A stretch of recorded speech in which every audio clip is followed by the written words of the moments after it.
Welcome to our Friday Children's Book Talk. Um, Tomorrow is the last day of summer reading, so finish up those books. Fill in your Beanstack digital badges and come in here to receive prizes. You have today and tomorrow. So finish that up. We've had a great summer.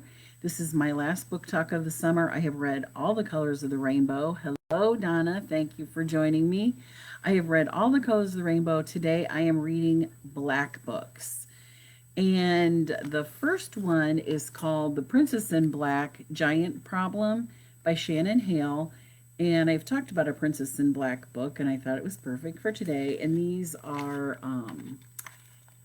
pretty easy books, lots of glossy pages. This is in our series section. Lots of, it's a little bit easier, which is good. We all could use some light reading. So anyway, this is about Princess Magnolia, and it's snowing, which I thought was good. It's been hot, so maybe we could use some books that might cool us off. So it's snowing. She's lounging around in her kingdom with Frimple Pants, her unicorn, and she's pretty bored and she misses her friends. Well, a few of them had arranged for a play date in the snow, and so they all meet. The Goat Adventure and Princess in Blankets. They come with their unicorn and their dragon. They're playing in the snow. They make a snow monster, and they're enjoying themselves, and a giant comes and squashes it, and he just keeps saying squashy, squashy. And they try to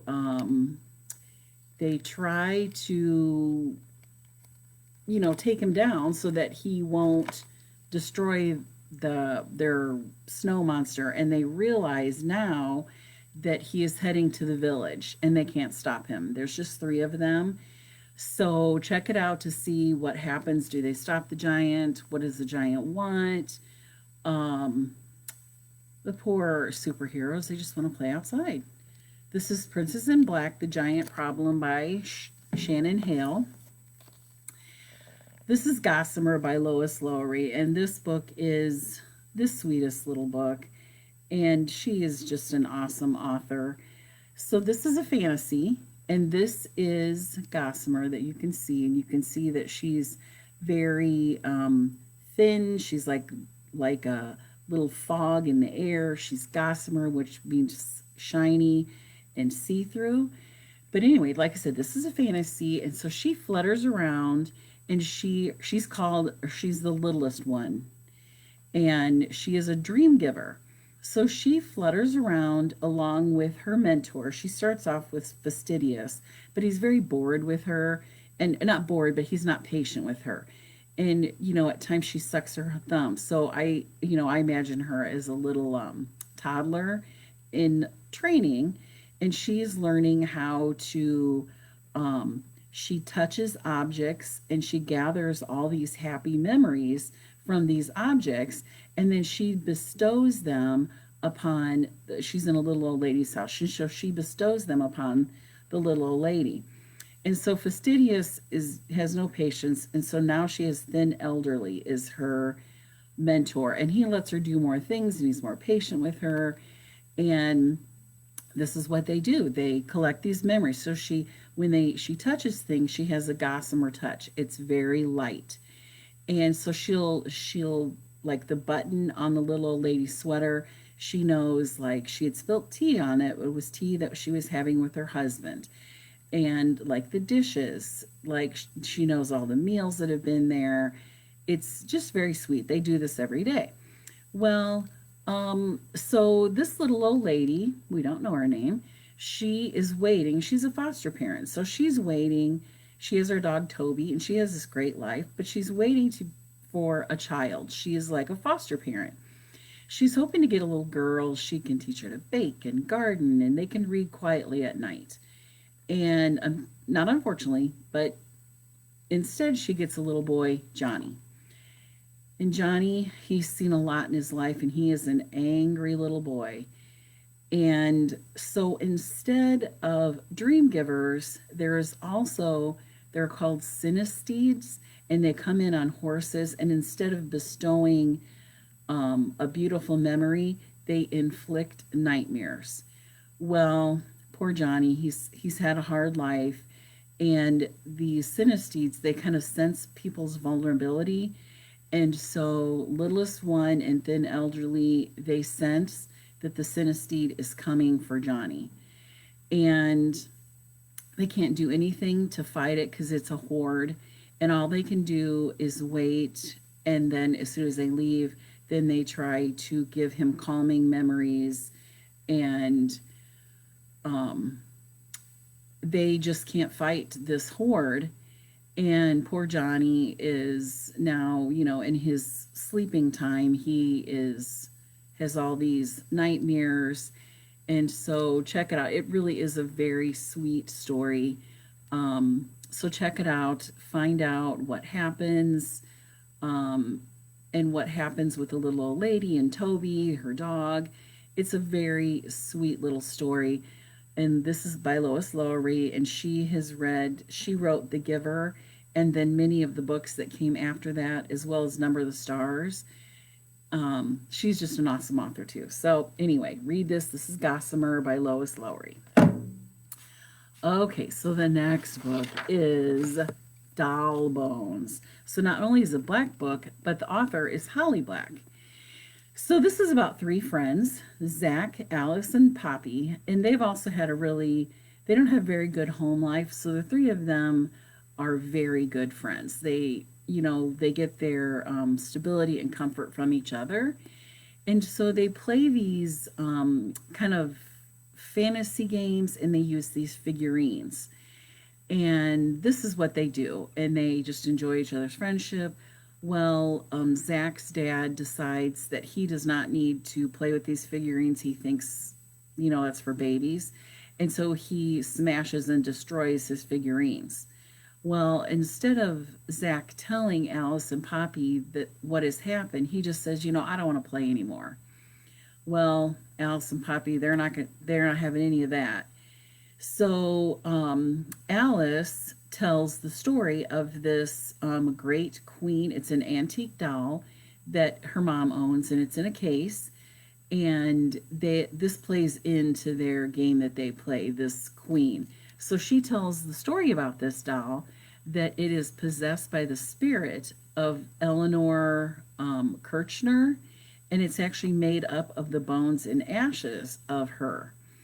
And this doll wants to go back to her grave so she can have peace. So in the middle of the night, the three of them head out, and the cemetery where she once was, or where she belongs, is like an hour away. So they have to get on a bus. And while they're on a bus, there is kind of a crazy passenger that scares them. So they flee from the bus into the night, into the woods. Check it out, Doll Bones by Holly Black. I'm not going to tell you anymore. It's a good story, Doll Bones by Holly Black. My last one is Inkling, and this is by Kenneth Opel, and he's got tons of books as well. And isn't Inkling cute? So he is an ink splotch, and the nobody saw what happened except the cat.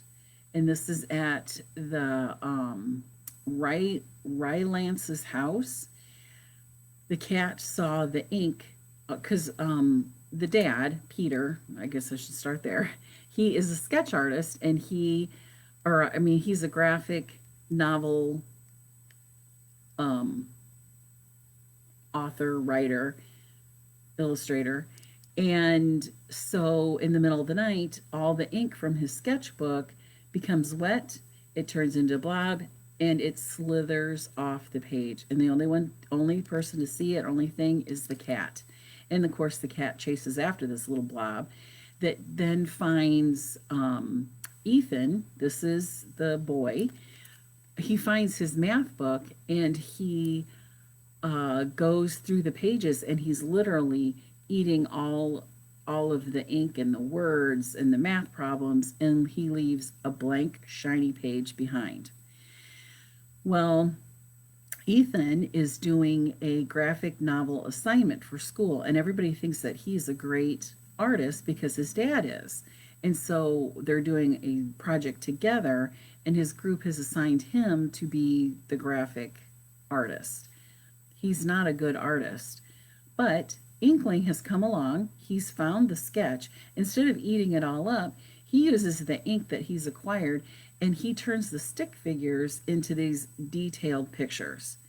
So he wakes up in the morning and he sees this school assignment and he can't believe what he's seen. And then he sees this ink splotch and he decides to call it Inkling. And so Inkling, he consumes all kinds of print and he absorbs all the words that he reads and he communicates by forming words on paper. So, like, he reads a classic book and he starts talking, using, very highfalutin language. He had read or he had eaten a Dr. Seuss book and he's all rhyming. So he's getting smarter and smarter. And Sarah is Peter's little sister and she has Down syndrome and she wants a dog so bad. So he draws himself into a dog and he can make it move around like a cartoon. And so Sarah is so happy. And so the two of them, they love Inkling. And but Mr. Reichlin's, Peter is the dad, Ethan is the son. He is in a slump. His publisher is calling him and he said, sure, I'll have something for you. And he doesn't. He's in a slump. His wife has passed away and he has kind of lost all the love for doing any of this kind of work. He's kind of falling down on taking care of the kids. And Inkling, the kids can talk. Ethan can talk to Inkling and Inkling gets some good advice. He's making his school assignment, amazing. The kids are like, wow, what a good job you're doing. We knew that you had it in you. Well, Inkling is also teaching Ethan how to draw. And so Ethan just wants to keep Inkling to himself. So him and Sarah have this thing that's kind of brings them joy in a very dark time. But he decides maybe he should share him with his dad. So I'm not going to tell you any further what happens. This is called Inkling by Kenneth Opel. And so that is the end of our Reading the Rainbow. And thank you for joining me, and I will see you later. Bye. Have a nice weekend.